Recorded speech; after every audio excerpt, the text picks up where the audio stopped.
ተናስተልን ሰላም በያላችሁበት ይሁን ይህ የኢትዮጵያ ቴሌቪዥን ኢቲቪ 57 የዜና ሰዓት ነው አበይት ነጥቦችን እናስቀድማለን ጠቅላይ ሚኒስትር አብይ አህመድ ከመደመር መጽሐፍ ሽያጭ የተሰበሰበውን ከ110 ሚሊዮን ብር በላይ ገቢ ለትምህርት ቤት ማሰሪያ ይሆን ዘንድ ለቀዳማዊት እመቤት ጽሕፈት ቤት አስረከቡ በኢትዮጵያ በነሐሴ ወር የኮሮና ቫይረስ ስጋትን መቀነስ ካልተቻለ ወረርሽኙ አስከፊ ደረጃ ላይ ሊደርስ እንደሚችል ምክትል ጠቅላይ ሚኒስትር ደመቀ መኮንን አሳሰቡ በደቡብ አፍሪካ በኮቪድ-19 ምክንያት እየተመዘገበ ያለው ሞት መጨመር በቀብር አስፈጻሚ ድርጅቶች ላይ ጫና ስለማሳደሩ እየተነገረ ነው ከውጭ መርጠናል ሌሎች ጉዳዮችም ተጠናክረዋል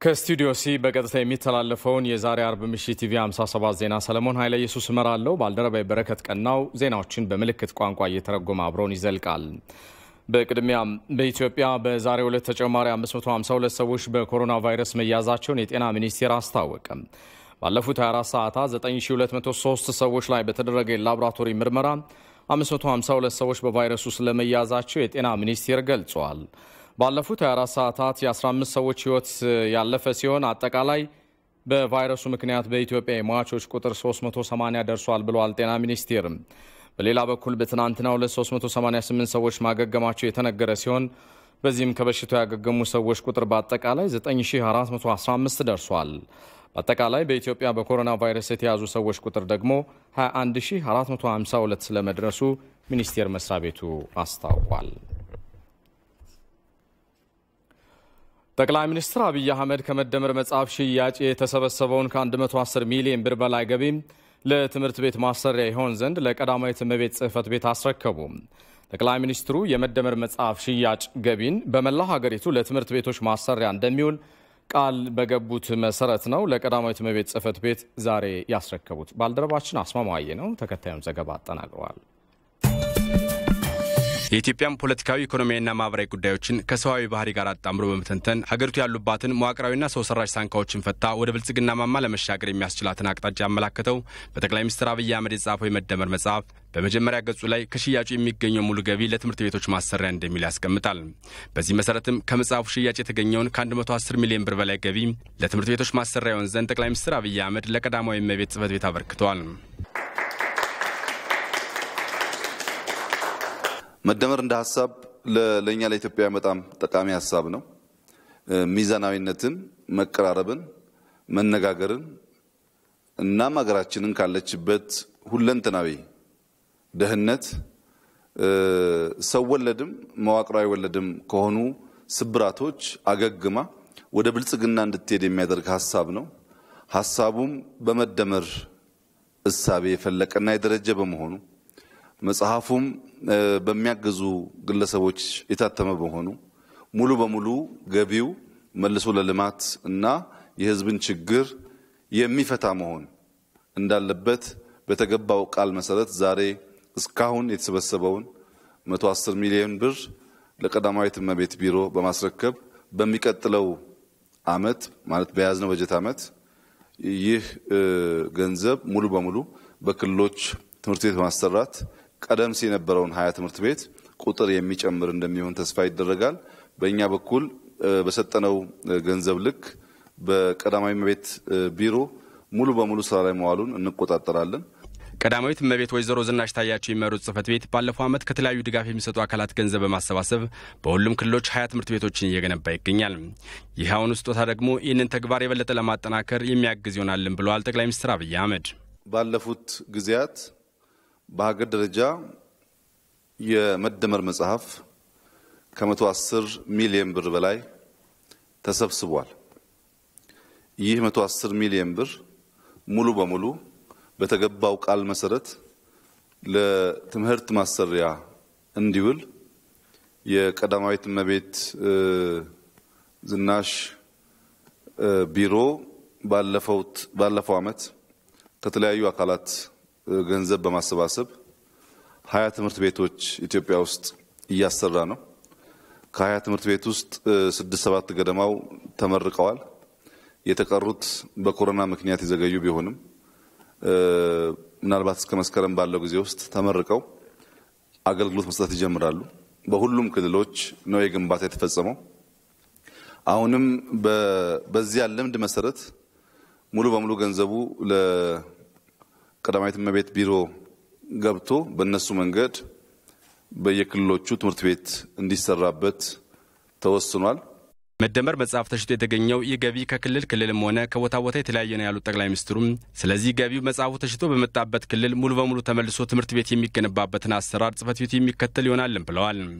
በቀጣይ ያልተሰበሰቡ ገንዘቦች በዚህ መልኩ ልማት ላይ የሚውሉ ሲሆን ከመጽሐፉ ሽያጭ የሚገኝ ማንኛውም ገቢ ለግልም ሆነ ለፓርቲ የሚውል አይኖርም ብለዋል። በመጽሐፉ ሽያጭ የተገኘው ገንዘብ መልሰን ለህዝብ ልማት ስናውል ከፍተኛ ደስታ ከፍተኛ ኩራት ይሰማናል። የገባነውንም ቃል በገባነው መሰረት ስንፈጽም እንዲሁ ደስታ ይሰማናል። መናገር ብቻ ሳይሆን የተናገርነውን ኤክስኪዩት ማድረግ መጨረስ መፈጸም መቻል እንደ ግለሰብም እንደ ሀገርም በጣም ጠቃሚ ስለሆነ በገባነው ቃል መሰረት ዛሬ ለህዝብ ልማት እንዲውል ስንወስን እና ስናስረክብ ከፍተኛ ደስታ የተሰማን መሆኑን እየገለጽኩ ቀሪ ገንዘቦች በየክልሉ ያልተሰበሰቡ ገንዘቦች አሉ። እነዚህ ገንዘቦች ክልሎች ሰብስበው በፍጥነት የሚያመጡ ከሆነ ሙሉ በሙሉ አሁንም ወደዚሁ ኦፊስ በማዟዟር ትምህርት ቤት የሚሰራበት ይሆናል። አንድም ብር ከመደመር ለግለሰብ ወይም ለፓርቲ ወይም ለመንግስት የሚሄድ የለም። የተለያዩ ስሞታዎች እንደነበሩ እንሰማለን። ግን የመደመር ገንዘብ ሙሉ በሙሉ ለህዝብ ልማት የሚውል ሐሳቡም ህዝብንም ያለማ በሱ ምክንያት የሚገኝ ገንዘብም መልሶ ለህዝብ ልማት የሚውል መሆኑን ለማረጋገጥ እፈልጋለሁ። በቀዳማዊት እመቤት ጽፈት ቤት እየተገነቡ ከሚገኙ 20 ትምህርት ቤቶች መካከል 7ቱ ተጠናቀው ለአገልግሎት ዝግጁ ሲሆኑ ቀሪዎቹ 13 ትምህርት ቤቶች ደግሞ በመጪው መስከረም ሙሉ በሙሉ ግንባታቸው ይጠናቀቃል ተብሎ ይጠበቃል። በሀገሪቱ በመጣው ለውጥ እየተወሰዱ ያሉ ማሻሻያዎች ጠንካራ ተቋማዊ መሰረት እንዲይዙ አስፈጻሚ ተቋማት ርብርብ ሊያደርጉ እንደሚገባ የደቡብ ክልል ምክር ቤት ዋና አፈ ጉባኤ ወይዘሮ ሄለን ደበበ አሳሰቡ። የደቡብ ክልል ምክር ቤት 5ኛ ዙር 5ኛ ዓመት የሥራ ዘመን 11ኛ መደበኛ ጉባኤውን በማካሄድ ላይ ይገኛል።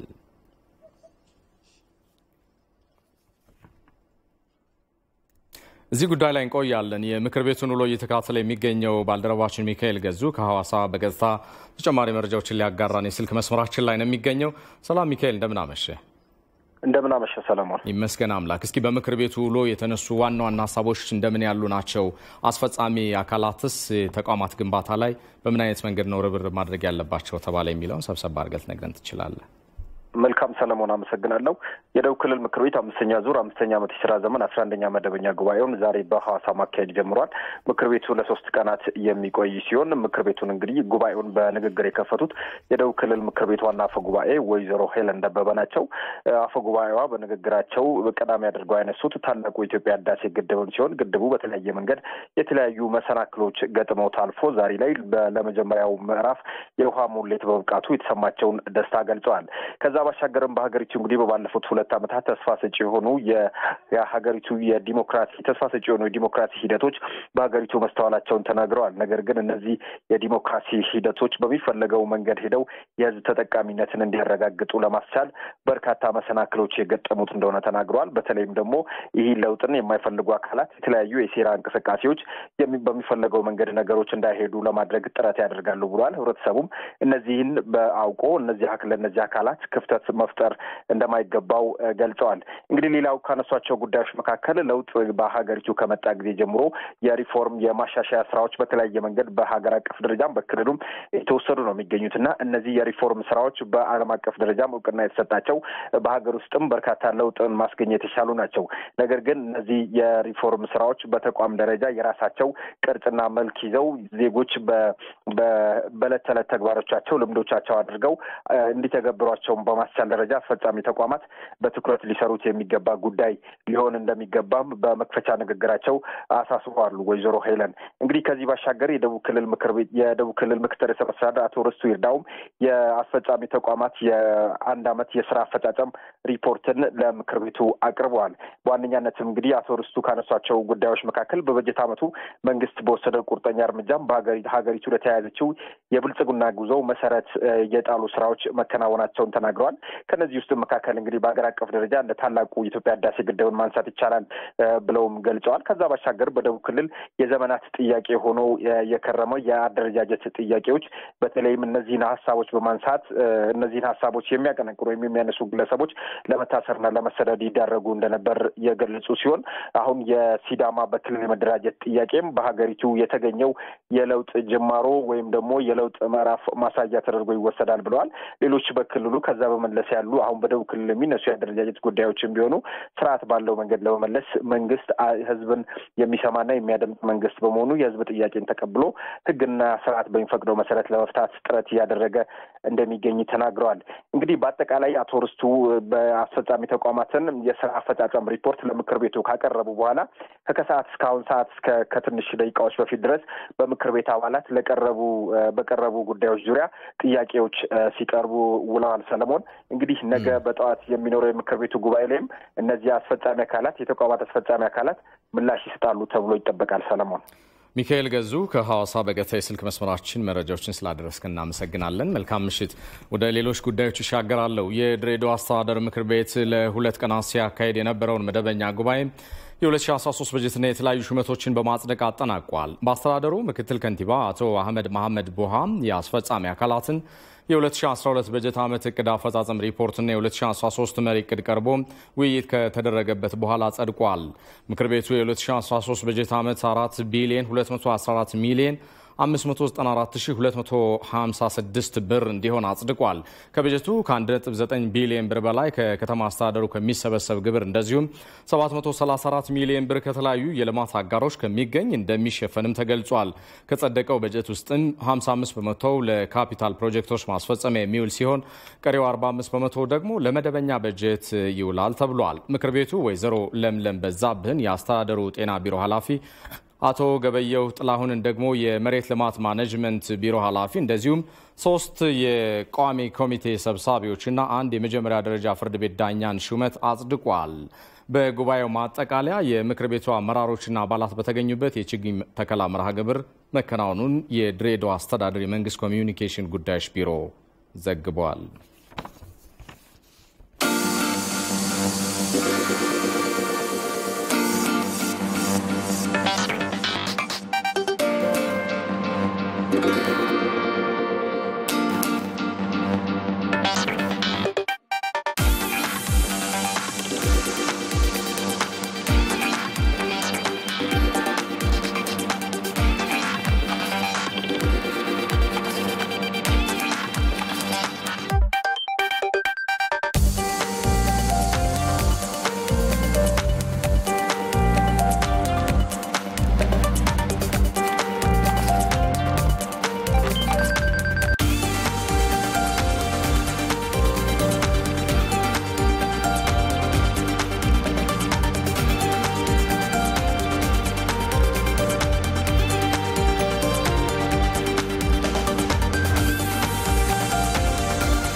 ተመልሰናል። ከኢትዮጵያ ቴሌቪዥን ዋናው ስቱዲዮ በገሳ እየተላለፈላችሁ የሚገኘው ቲቪ 57 ዜናችን በያላችሁበት እየተከታተላችሁት ነው። በነሐሴ ወር መጀመሪያ 2 ሳምንታት ውስጥ ለ200,000 ሰዎች የኮሮና ቫይረስ ምርመራ ለማድረግ የተያዘው የንቅናቄ ዘመቻ በይፋ ተጀመረ። ሀገሪቱ ያላት የምርመራ አቅም ከጊዜ ወደ ጊዜ እየጨመረ መሆኑን የገለጹት የጤና ሚኒስትሯ ዶክተር ሊያ ታደሰም እስካሁን ከ450,000 በላይ ምርመራዎች ተደርገዋል ብለዋል።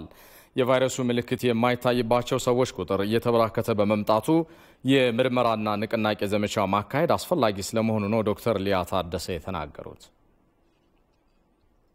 ይህ ወረርሽኝ ከተከሰተበት ከጥር ወር ጀምሮ በተለያዩ ሴክተሮች ቅንጅት የመግቢያ በሮች ላይ የሚደረጉ ቁጥጥር ከማድረግ ጀምሮ የአስፈላጊ ምርመራዎችና የሕክምና አቅምን ከመገንባት ጀምሮ ወረርሽኙ አንድ ብሎ ከጀመረበት ጊዜ መጋቢት ወር ውስጥም በርካታ እርምጃዎችን ይህንን ወረርሽኝ ለመከላከል ለመቆጣጠር የሚያግዙ ትምህርት ቤት መዝጋትን የህዝብ መሰባሰብ መዝጋትን ሌሎች እንቅስቃሴዎችን ገድቦ ነገር ግን ማህበረሰቡ ደግሞ በተለያየ መንገድ እንዳይጎዳም ሌሎች ሀገሮች የወሰዱት አይነት እርምጃም ሳይሆን ራሱን የቻለ ለሀገራችን ኮንቴክስት የሚሆን እርምጃዎች በመውሰድ ወደ ከፍ ደረጃ እንዳይሄድ ወረርሽኝ ብዙ ስራ ተሰርቷል። እንደሚታየውም ከተተነበየው ችግር አንጻር እንደዚሁም በሌሎች ሀገሮች ካየነው ችግር አንጻር ይህ ችግር ወደ ከፋ ደረጃ ሳይሄድ እዚህ ጋር ደርሰናል። ነገር ግን አሁን ደግሞ ያለንበት ወቅት የበሽታው ሁኔታ ስርጭቱን እየከፋ የመጣበትና ቀጣይ ሁኔታዎችንም ይበልጥ ማጠናከር ያስፈልገበት ከመሆኑ ጋር ይህ ዘመቻ ይፋ ተደርጎ ስራ ተጀምሯል። የንቅናቄ ዘመቻውን ያስጀመሩት የፌዴራል ምክትል ጠቅላይ ሚኒስትር ደመቀ መኮንን ህዝቦች ከእንዲህ አይነቱ ወረርሽኝ መታደግ ከሀገር ደህንነት እኩል ትኩረት የሚሰጠው ተግባር ነው ብለዋል። በመሆኑም የአዲሱን ዓመትና መጪውን ጊዜ ከስጋት የጸዳ ለማድረግ በተያዘው የነሐሴ ወር የሚካሄደው ዘመቻ ወሳኝ ስለመሆኑ አብራርተዋል። አሁን ያለነው አዲሱን ዓመት ለመቀበል በዋዜማው በመጨረሻው ወር ላይ ነን። ይህንን ወረርሽኝ እንደ ትልቅ ስጋት ይዞ መሻገር ነው ወይ የሚኖርብን? ባለፉት 5 ወራት ያደረግነው አዎንታዊ እንቅስቃሴ ውጤት ማምጣት እንደሚቻል በተግባር አይተናል። በተዘናጋንበት በላላንበትና ቸል ባልንበት ደግሞ ምን ያህል ፈታኝ እንደሚሆን አሁንም ተመልክተናል። ስለዚህ የኮቪድ-19 ወረርሽኝን የመከላከል ጉዳቱን የመቀነስ ተጎጂዎችን የመታደግ ጉዳይ ከአገር ደህንነት ከህዝብ ደህንነት ጋር የተያያዘ ስለሆነ ይህንን ጊዜ በአግባቡና ተደራጅተን ልንመክተው ይገባል። በሚቀጥሉት ሳምንታት ከዳር እስከ ዳር 3ቱን የመከላከያ የጥንቃቄ መንገዶች መራራቅ፣ መታጠብ፣ መሸፈን እነሱን የዕለት የህይወት ትጥቅ አድርገን በማህበረሰብ ውስጥ የተጀመረውን ግንዛቤ ማስፋት በቸልተኝነትና በመዘናጋት የሚታየውን ወደ ትክክለኛው መንገድ የመግራት ኃላፊነት አለብን ማለት ነው። ክቡራን ተመልካቾቻችን ለሁለቱም የስራ ኃላፊዎች የድምጽ ጥራት ችግር ይቅርታ እንጠይቃለን። በሌላ ዜና በነሐሴ ወር ላይ የኮሮና ቫይረስ ስጋትን መቀነስ ካልተቻለ ወረርሽኙ አስከፊ ደረጃ ላይ ሊደርስ እንደሚችል ምክትል ጠቅላይ ሚኒስትር ደመቀ መኮንን አሳሰቡ። የጤና ሚኒስትሯ ዶክተር ሊያ ታደሰ በበኩላቸው በቀጣይ የሕክምና እርዳታ ከሚያስፈልጋቸው ውጪ በቫይረሱ የተያዙ ሰዎች በቤታቸው ራሳቸውን ለይተው እንዲቆዩ እንደሚደረግም ተናግረዋል። አለሚልፉ ዝርዝሩን ይዛለች። የኮቪድ-19 ወረርሽኝ በኢትዮጵያ ከተከሰተ ወዲህ ሀገሪቱ 48 የላቦራቶሪ ማዕከላትን በማደራጀት እስካሁን ከ450 ሺህ በላይ ምርመራዎችን ማድረግ ተችሏል። ይሁንና የቫይረሱ ስርጭት ከጊዜ ወደ ጊዜ እየጨመረ በመምጣቱ የምርመራ አቅምን በማሳደግ ከነሐሴ 1 ጀምሮ ለ2 ሳምንታት የሚቆይ የምርመራና የማህበረሰብ ንቅናቄ ተጀምሯል። ንቅናቄውን አስመልክቶ የኢፌድሪ ጤና ሚኒስቴር ከክልል ጤና ቢሮ ኃላፊዎችና ባለድርሻ አካላት ጋር ጥናታዊ ጽሑፍ አቅርቦ ውይይት አካሂዷል። ጥናታዊ ጽሑፉን ተከትሎ የኮቪድ-19 ወረርሽኝ ጫና ካደረሰባቸው ዘርፎች መካከል ከጤና፣ ትምህርትና መሰል ጉዳዮች ጋር ተያይዞ ከተሳታፊዎች ጥያቄዎች ተሰንዝረዋል። ምናልባት አሁን ከሚከፈቱት ዘርፎች ውስጥ አንዱ ትምህርት ከሆነ በደንብ በቂ ዝግጅት ከማድረግ ኳያ ገነዘባለው በጣም ከፍተኛ ወጪ ይጠይቃል። ቀደም ብሎም በስታንዳርድ ከስታንዳርዱ በላይ ነው ክፍል ውስጥ ያሉት። አሁን አገልግሎቱን መስጠት ስንጀምር በጣም ቁጥሩን መቀነስ እጅግ አስፈላጊ ይሆናል። በቤት ራስን መለየት የሚል ከኛ የማህበረሰብ የአኗኗር ሁኔታ እንዴት ልንሄደው እንችላለን? ምክንያቱም አንድ ቤት አንድ ታማሚ ስናገኝ ራሱን ለይቶ የመቆየት አቅም ይኖረዋል ወይ? በርካታ ፖዚቲቭ ኬዝ ቢገኝ ፖዚቲቭ ኬዝ ተገኘ ማለት ደግሞ ብዙ ንክኪ ያላቸው ሰዎች ይገኛሉና ከዚህ ከለይቶ ማቆያና ከለይቶ ማከሚያ አንጻር ምንድነው ያለን ቅድመ ዝግጅት? የጤና ሚኒስትር ዶክተር ሊያ ታደሰ 92 በመቶ የሚሆኑት በቫይረሱ የተያዙ ሰዎች ምንም ምልክት የሌለባቸው መሆኑን ገልጸው ሀገሪቱ ካላት የአቅም ውስንነት ጋር ተያይዞ የሕክምና እርዳታ የሚያስፈልጋቸውን ብቻ ወደ ጤና ተቋም እንዲገቡ ማድረግ የግድ ይላል ብለዋል። ሁሉንም ወደ ተቋማት ውስጥ አስገብቶ ማቆየት ስለማይቻል የራሱ ክራይቴሪያ ፕሮቶኮል አለው። መጀመሪያ የነበረው ፕሮቶኮል በጣም የሚገድብ ስለነበረ ብዙ ሰው አሁንም ወደ ተቋም ሄዱ ስላልቀረ በተወሰነ መልኩ ሪቫይዝ ተደርጓል።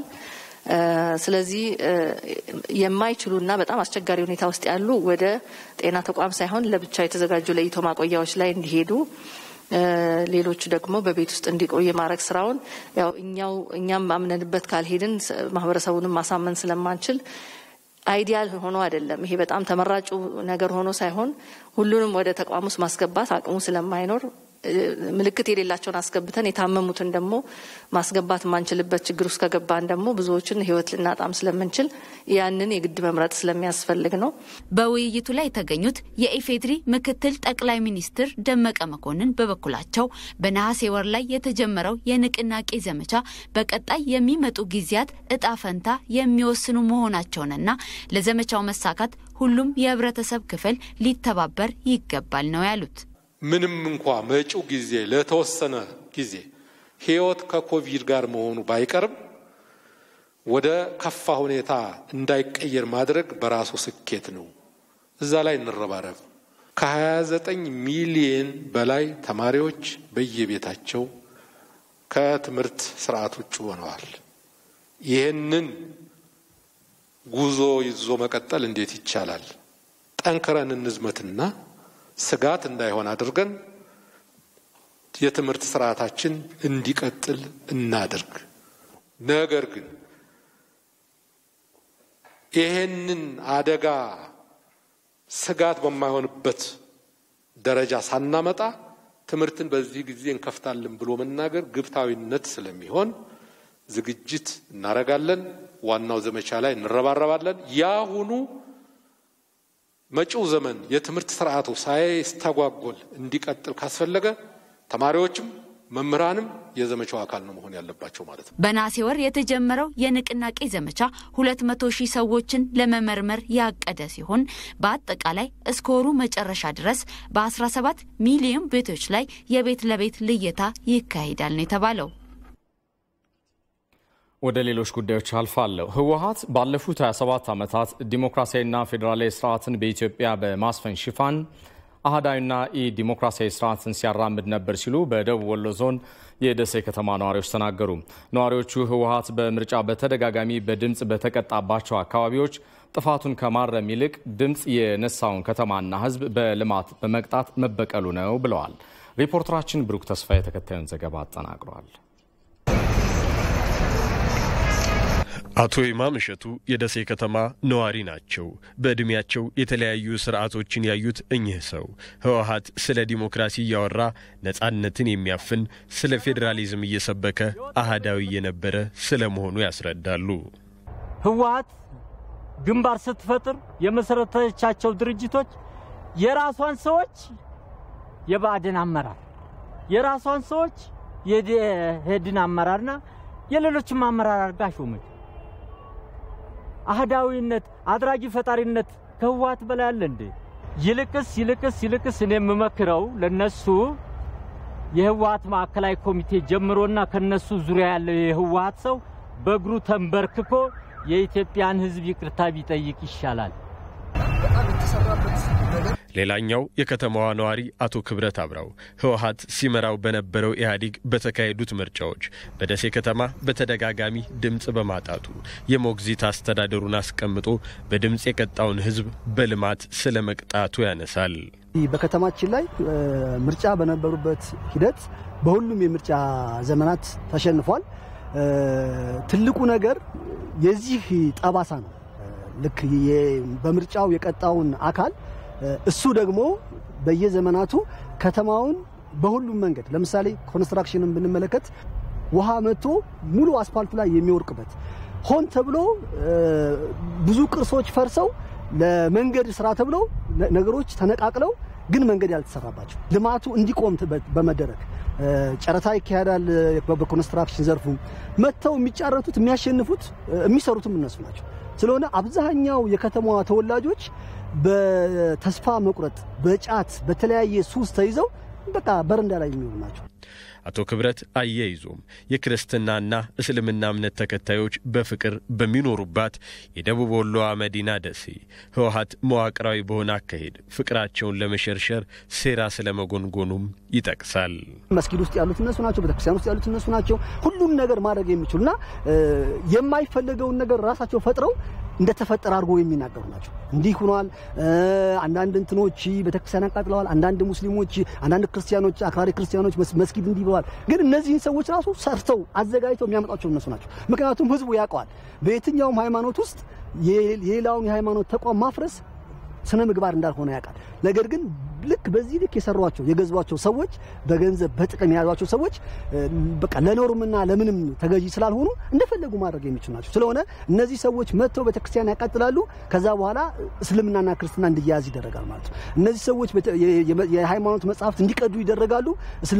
የክርስቲያን ሃይማኖቶች እንዲያርጓል ተብሎ ይደረጋል። ስለሆነ በብዙ መንገድ የራሱን ስልጣን ለማርዘም የተለያየ መካኒዝሞችን ተጠቅሞ ሰው እንዲፈራ በማድረግ እነሱ የበላይ ሆኖ እነሱ የተጠቀሙ የነሱ ቤተሰቦች እየኖሩ ሰው እንዳይኖር ሲያደርጉ የነበሩ ናቸው።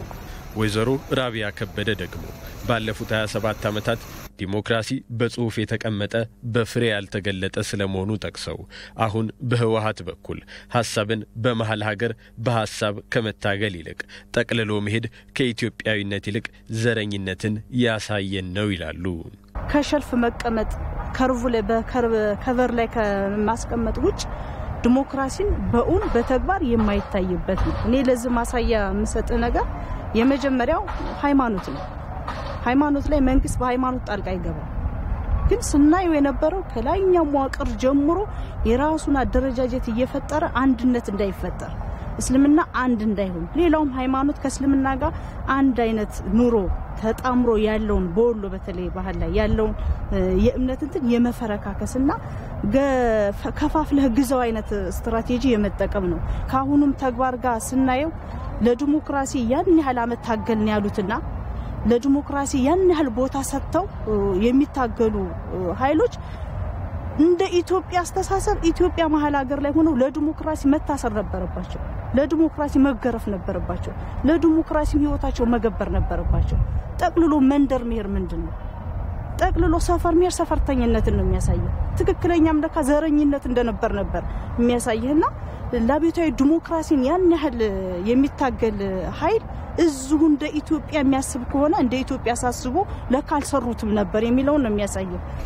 የከተማዋ ነዋሪዎችም በለውጥ አመራሩ ላይ ተስፋ እንዳላቸው ገልጸው አሁንም በአካባቢው የእምነት ግጭት ለመፍጠር የሚሞከሩ ሴራዎች በመኖራቸው መንግስት ትኩረት ሊሰጥ ይገባል ብለዋል።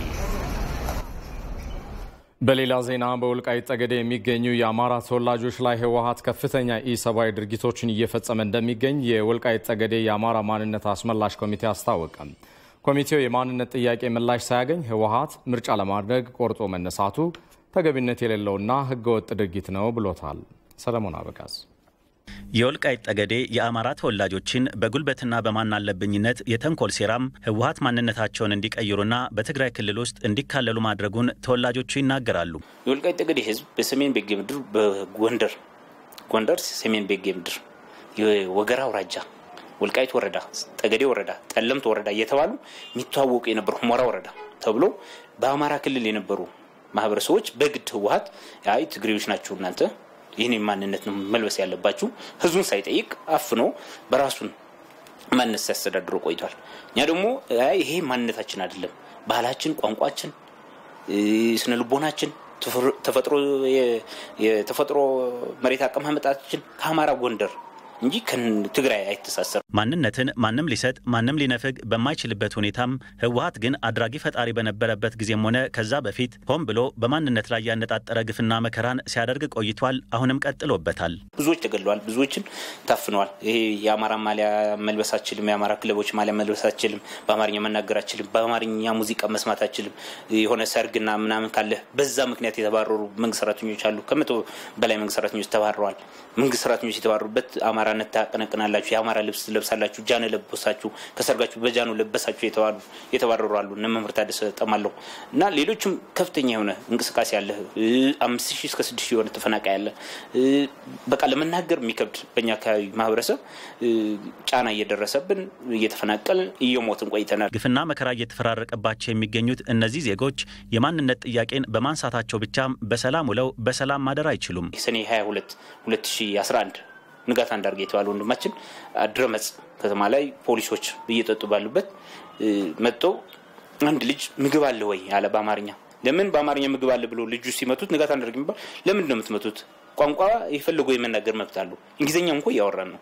ይሄ ሊያስገድል አይችልም እና ልትመቱት አይገባ ያስመታ ሊያሳስር አይችልም ሲላቸው ለዛኛው ለቀው አማርኛ ምግብ አለ ላለቀው ለንጋት አንዳርጌ ገለውታል። እንዲያውም በሀገሪቱ የመጣው ለውጥ የደገፈ ወጣቶች ሁሉ እስከ መገደል ደርሰዋል። ዳንሻ ላይ የአማራ ታርጋ ያላቸው የአማራ ሰሌዳ ያላቸው ተሽከርካሪዎች በሙሉ ካልወጣሉ በትግራይ ደረጃ በርዕሰ መስተዳድሩ የሚመራ ትዕዛዝ ወርዶ ውጡ ተባለ። ማሰር ጀመረ። ወጣቶች ተቃወሙት። ይሄ ተቃወሙት ሲቃወሙ ወንድማችን ፍታለው መርሻ የሚባል ወጣት ከዛ በፊት የዶክተር አብይ በለውጥ ጊዜ የዶክተር አብይ ቲሸርት ለብሶ ነበር።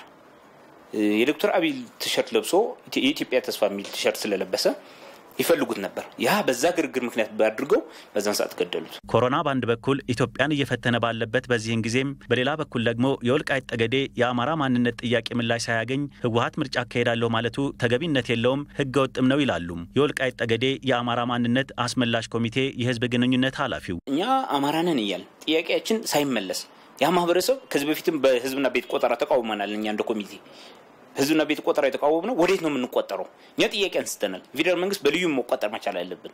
ነገ ወልቃይት ጠገዴ ማህበረሰብ ትግሬ ከሆነ ከተመሰከረ ወደ ትግሬነት ልንቀላቀል እንችላለን። ወደ አማራም ከሆነ ደግሞ ወደ አማራ ነው መቆጠር ያለብን። ይሄ ጥያቄው ሳይመለስ በጭራሽ መቆጠር ያለብንም በሚል ተቃውመናል። ያ ምርጫም እንዲቀር ከአብን ከተለያዩ ድርጅቶች ሆነ ባደረግነው እንቅስቃሴ ምርጫ ይሄ ቤትና ህዝብ ቆጠራ እንዲራዘም አድርገናል። አሁንም የምርጫ ሁኔታ እኛ ማንነታችን ሳይመለስ መደረግ የለበትም የሚሉ ለመንግስት አቤቱታ አቅርበናል። በመግለጫም አውጥተናል። ከትግራይ ወንድምና እህቶቻቸው ጋር በፍቅር እየኖሩ ያሉት የወልቃይት ጠገዴ የአማራ ተወላጆች ለህዝብ ሰላምና ደህንነት አስቦ በማያውቀው ህወሓት እየደረሰበት ያለው ግፍና መከራ አሁንም ቀጥሎበታል። የማንነት ጥያቄ አስመላሽ ኮሚቴውም ለሚመለከታቸው የፌዴራል ተቋማት እየደረሰ ያለው ግፍና መከራ መቋጫ እንዲያገኝናም የማንነት ጥያቄውን ምላሽ እንዲሰጠው ደብዳቤ ማስገባቱን ገልጿል። ይህ በእንዲህ እንዳለ የአማራ ወጣቶች ለህዝባቸው ነጻነትና ፍትሃዊ ተጠቃሚነት የከፈሉት መስዋዕትነት ለለውጥ ኃይሉ ድጋፍ የነበረና ታሪክም የሚዘክረው ስለመሆኑ የክልሉ ብልጽግና ፓርቲ ጽህፈት ቤት ኃላፊ አገኘው ተሻገር ተናገሩ። ነሐሴ 1 የትህነግ የአፈና አገዛዝ እንዲያበቃና የክልሉን ህዝብ የነጻነት ጥያቄ ያነገቡ ወጣቶች የተሰዉበት የመታሰቢያ መርሃ ግብር በባህር ዳር ተከናውኗል። ራሄል ፍሬው ባልደረባችን ከስፍራው ተከታዩን አድርሳናለች። ነሐሴ 1 2008 ዓመተ ምህረት በባህር ዳር ከተማ የክልሉን ህዝብ የነጻነት የፍትሃዊ ተጠቃሚነትና የእኩልነት ጥያቄዎችን አንስተው ለማንነትና ለወሰን ጥያቄዎችም አፈና ይቁም የሚሉ ሐሳቦችን አንግበው አደባባይ የወጡ ወጣቶች የተሰዉበትና ለአካል ጉዳትም የተዳረጉበት ዕለት ነው። ይህን ዕለት ለመዘከር በህሊና ጸሎት በተጀመረው ዝግጅት ለሰማዕታት ወጣቶች ከአባይ ድልድይ የሚነሳው መንገድ የሰኔ 1 ሰማዕታት ጎዳና በሚል የተሰየመላቸው ሲሆን ለመታሰቢያ የሚሆን አደባባይ ግንባታም የመሰረት ድንጋይ ተጥሏል።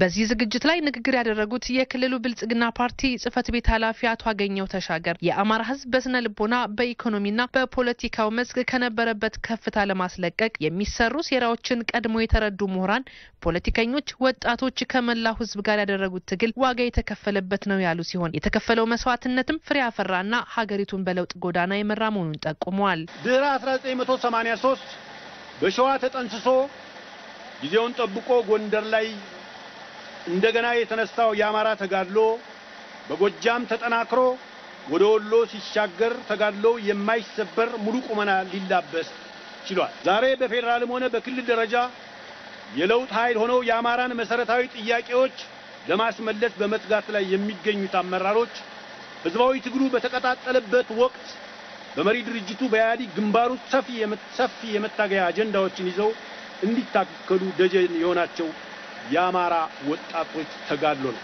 በተለያዩ ዝግጅቶች ሰማዕታቱን እየዘከረ የሚገኘው የባህር ዳር ከተማ አስተዳደር መስዋዕትነቱን ከመዘከር ባለፈ ለተሰዉ ሰማዕታት ቤተሰቦች ትርጉም ያለው ውሳኔ መወሰኑን ነው ምክትል ከንቲባ አማራ ለሙ የተናገሩት። የመኖሪያ ቤት የሌላቸው የሰማዕታት ቤተሰቦች በማህበር ተደራጅተው የመኖሪያ ቤት መስሪያ ቅድሚያ እንዲያገኙ፣ ሶስተኛ የሰማዕታት ቤተሰቦች ረዳት በማጣታቸው ያጡት የትምህርት ዕድል ከኮሌጅ እስከ ዩኒቨርሲቲ በከተማችን በሚገኙ የትምህርት ተቋማት እንዲያገኙ፣ አራተኛ የሰማዕታት ቤተሰቦች በጉዳት ምክንያት የሕክምና አገልግሎትና ሌሎችንም የማቋቋሚያ ተግባራትን በከተማ አስተዳደሩ እገዛ የሚያደርግላቸውና የወሰን መሆኑን ለመግለጽ እንፈልጋለን። የሰማዕታቱ ቤተሰቦችና የመርሃ ግብሩ ተሳታፊዎችም ወጣቶቹ የወደቁለት ዓላማ ከንቱ እንዳይቀር እየተሰራ ያለውን ስራ አድንቀው በልፈታቸው በመጣው ለውጥም የህግ የበላይነት እንዲረጋገጥና የዜጎች ተዘዋውሮ በመላ ሀገሪቱ የመኖር መብት እንዲከበር ጠይቀዋል። ለኛ ፍትህን፣ አንድነትን፣ ነጻነትን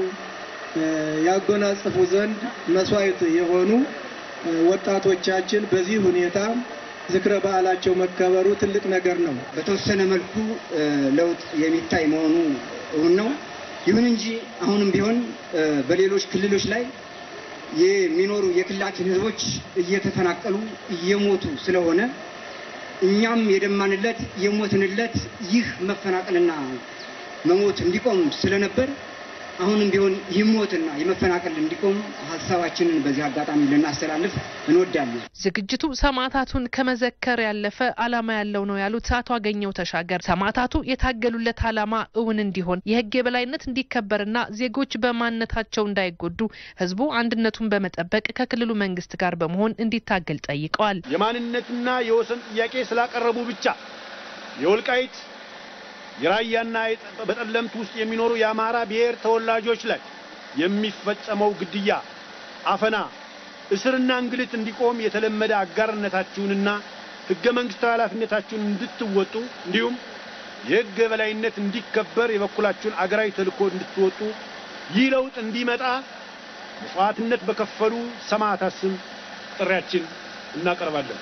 በከተማው ከሐምሌ 28 እስከ ነሐሴ 1 እየተከናወነ በሚገኘው የመታሰቢያ መርሃ ግብር የመታሰቢያ ስፍራዎችን ከመሰየም ባለፈ የችግኝ ተከላ፣ ደም ልገሳና የጽዳት ዘመቻንም ያካተተ ነው። ለኢቲቪ ራሂል ፍሬው ባህር ዳር። በአርቲስት ሃጫሉ ሁንዴሳ ላይ ጥይት ተኩሶ በመግደል ወንጀል የተጠረጠረው አቶ ጥላሁን ያሚ የተባለው ግለሰብ ወንጀልን ስለመፈጸሙ ለፖሊስ በሰጠው የእምነት ክደት ቃል አረጋገጠም። ተጠርጣሪው ይህንን ተልዕኮ የሰጡኝ ሰዎች ድርጊቱን መፈጸምህን በሚስጥር የማትይዝ ከሆነ በቤተሰቦችህ ላይ ጉዳት እናደርሳለን በማለት እንዳስጠነቀቁት ለፌዴራሉ የመጀመሪያ ደረጃ ፍርድ ቤት የአራዳ ምድብ አንደኛ ወንጀል ችሎት ተናግሯል። በዚህም ለቤተሰቦችህ በቂ ጥበቃ እንዲደረግላቸውና የኔም ጉዳይ በፍጥነት እልባት እንዲያገኝ በማለት ለፍርድ ቤቱ አመላክቷል። የፀሐይ ብርሃን አግኝቼ አላውቅም፣ ካቴና ከእጄ አልወለቀም፣ ክስ እስከሚመሰረትብኝ እንኳን ከሌሎች ተጠርጣሪዎች ጋር እንድቀላቀል ይደረግልኝ በማለት ለፍርድ ቤቱ አቤቱታ አቅርበዋል። ተጠርጣሪው ባለፈው የጊዜ ቀጠሮ በዚህ ችሎት ቀርቦ ራሴን እንዳጠፋ ይፈቀድልኝ ማለቱን ችሎቱ አስታውሷል። በዚያው ቀጠሮ መርማሪ ፖሊስ ካቴናው ከእጁ የማይወልቀው ተጠርጣሪው ራሱን እንዳያጠፋ ለመከላከል ስለመሆኑም ችሎቱ ገልጿል። ፖሊስ ከጥላሁን ያሚ ጋር በግብረ አበርነት ተጠርጥሮ በችሎቱ የቀረበው አብዲ አለማየሁ ተመሳሳይ ቅሬታ ማንሳቱን ተከትሎ ሁለቱም ተጠርጣሪዎች የፀሐይ ብርሃን ስለማግኘታቸው አስረድቷል። መርማሪ ፖሊስ በዛሬው ቀጠሮ ጥላሁን ያሚ የተባለው ተጠርጣሪ የካቴናውን ጉዳይ ዳግም በማንሳቱ የአዲስ አበባ ፖሊስ ኮሚሽን የሚመለከተው የሥራ ኃላፊ በቀጣይ ቀጠሮው ስለ ሁኔታው ያስረዳ ብሏል። ችሎቱ ፖሊስ ባለፈው የተሰጠው የጊዜ ቀጠሮ ያከናወነውን የምርመራ ሥራ ያደመጠው ፍርድ ቤቱ በቀጣይ በተለይም በቁጥጥር ስር ከሚገኙ ተጠርጣሪዎች ጀርባ ድርጊቱን ያቀነባበሩ አካላትን በቁጥጥር ስር ለማዋልና ሌሎች የሰነድ ማስረጃዎችን ለማደራጀት ከተጠየቀው 14 ቀን ተጨማሪ የምርመራ ጊዜ ፍርድ ቤቱ 11 ቀናትን ፈቅዷል። ፍርድ ቤቱ ውጤቱን ለመጠባበቅም ለነሐሴ 12 ቀን 2012 ዓ.ም ተለዋጭ ቀጠሮ መያዙን ባልደረባችን ጥላሁን ካሳ ዘግቧል።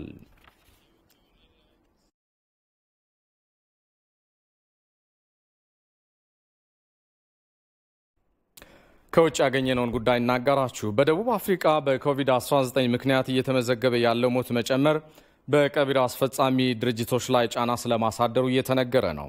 የሀገሪቱ ዜጎች መዘናጋት አሳስቦናል ያሉት በዘርፉ የተሰማሩ ድርጅቶች ለጊዜያዊ የአስከሬን ማቆያ ቀዝቀዣ ያላቸው ኮንቴነሮችን ለመግዛት ስለመገደዳቸው አስታውቀዋል። ሰለሞን ገዳ በአፍሪካ ከተመዘገበው የኮቪድ-19 ኮሮና ቫይረስ ተጠቂዎች ውስጥ ግማሽ ያህሉ የተመዘገበባት ናት ደቡብ አፍሪካ። ከዚህ ጎን ለጎን በኮቪድ-19 ምክንያት የሚሞቱ ሰዎች ቁጥር አሁን ላይ ከፍ እያለ መሄዱ ነው እየተነገረ የሚገኘው። አቫ ቦቭ የተባለ ቀብር አስፈጻሚ ድርጅት በዛች ሀገር በኮቪድ-19 ምክንያት ከተከሰተው ሞት ውስጥ የ25 ከመቶውን ቀብር ማስፈጸሙን ይገልጻል። እየጨመረ ያለው የሞት መጠን ታዲያ በስራው ላይ ጫና የፈጠረበት ድርጅቱ አሁን ላይ 13 ማቀዝቀዣ ያላቸው ጊዜያዊ አስከሬን ማቆያ ኮንቴነሮችን ለመግዛት መገደዱን ኃላፊው ፒተር ቫንደር ዊሽቱዜን ገልጸዋል።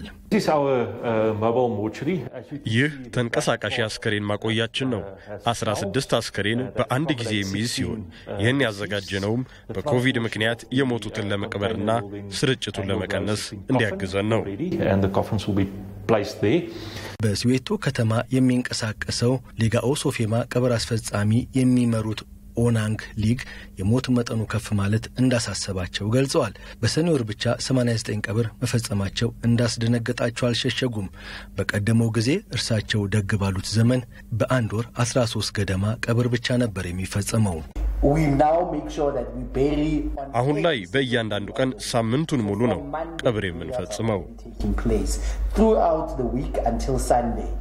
በአንድ ቀን በርካታ ቀብር ለመፈጸም ፍላጎት ቢኖራቸውም አሁን ላይ የሬሳ ሳጥን እጥረት ገጥሟቸዋል። ምናልባትም በቀጣይ ካርቶን መጠቀማችን አይቀርም ሲሉ ስጋታቸውን ገልጸዋል። ስጋቱን የሚጋራ ዜጋ ቁጥር በእርግጥ ምን ያህል እንደሆነ ማወቅ አዳጋች የሆነበት የደቡብ አፍሪካ መንግስት ታዲያ የዜጎች መዘናጋትና ችላ ማለት ይበልጥ ዋጋ እንዳያስከፍለው ማስጠንቀቂያውን እየሰጠን ያለው አሁንም የትምህርት ተቋማትን ለመክፈት የነበረውን እቅድ የሰረዘው የዛች ሀገር መንግስት የቫይረሱን ስርጭት ለመክታትና ለመከላከል የሚያግዙትን ስልቶች ዜጎች ያለመታከት ተግባራዊ እንዲያደርጉም እየተማጸነ ነው። በአንትወርፕ ዩኒቨርሲቲ የክትባት ፕሮፌሰር የሆኑት ፔሬ ቫንዶም የመከላከያ ስልቶችን ችላ ማለት ዋጋ እንደሚያስከፍል አስጠንቅቀዋል። አካላዊ ርቀትን አለማክበር ይህ ወረርሽኝ በቀላሉ እንዲሰራጭ እድል ይሰጣል። እናም ዳግም ለመቆጣጠር የሚያስችሉ እርምጃዎችን ያስጥላል። እንዲህ አይነቱ እርምጃ ታዲያ አሁን ላይ አፍሪካን ጨምሮ በተለያዩ ዓለም ከተሞች ተግባራዊ መደረግም ጀምሯል ነው የሚባለው። ቀድሞ ተግባራዊ እርምጃ ወስደው ስርጭትና ሞትን ለመቀነስ የቻሉ ሀገራት አሁን ላይ በዜጎቻቸው መዘናጋት ዳግም ፈተና እንደተደቀነባቸው ነው የኦክስፎርድ ዩኒቨርሲቲ የሚገልጸው። ይህ ደግሞ ይላሉ የዩኒቨርሲቲው ባልደረባ ዶክተር ፒተር ድሮባክ አሳማሚ ውሳኔ ለመውሰድ ሊያስገድድ ይችላል። እንደ ማህበረሰብ ትልቅ ግምት የምንሰጣቸው ጉዳዮችን በተመለከተ አዳጋች ውሳኔ መውሰድ ይኖርብናል። ቅድሚያ የምንሰጠው መስከረም ላይ ልጆቻችንን ትምህርት ቤት መላክ ከሆነ አሁን ላይ በምግብ ቤቶችም ሆነ በመዝናኛ ስፍራዎች ሰዎች መገኘት የለባቸውም። ለመገኘቱ ፈተና ቢሆን እንኳን ርቀትን መጠበቅ፣ እጅን በተገቢው መንገድ መታጠብ፣ የአፍና የአፍንጫ መሸፈኛ ጭብል መጠቀም የግድ ነው ብለዋል ባለሙያዎቹ። ምርመራን ማጠናከርና ንክኪ ያላቸውን መለየት ላይም ትኩረት አድርጎ መስራት ወሳኝ ነው በመከላከል ስራው መባሉን ቪኦኤ ዘግቧል። በቀጣይ ደቂቃዎች ደግሞ የተመራረጡ የቢዝነስ ዘገባዎች ወደ እናንተ የሚሻገሩ ነው የሚሆነው። ባልደረባዬ ሁናቸው ጣይ እዚህ ስቱዲዮ እየጠበቃችሁ ነው። ሰላም ሁናቸው። እንደምናመሸ ሰለሞን። አምላክ ይመስገን። አየር ሰዓቱን አስረክቤያለሁ። አመሰግናለሁ።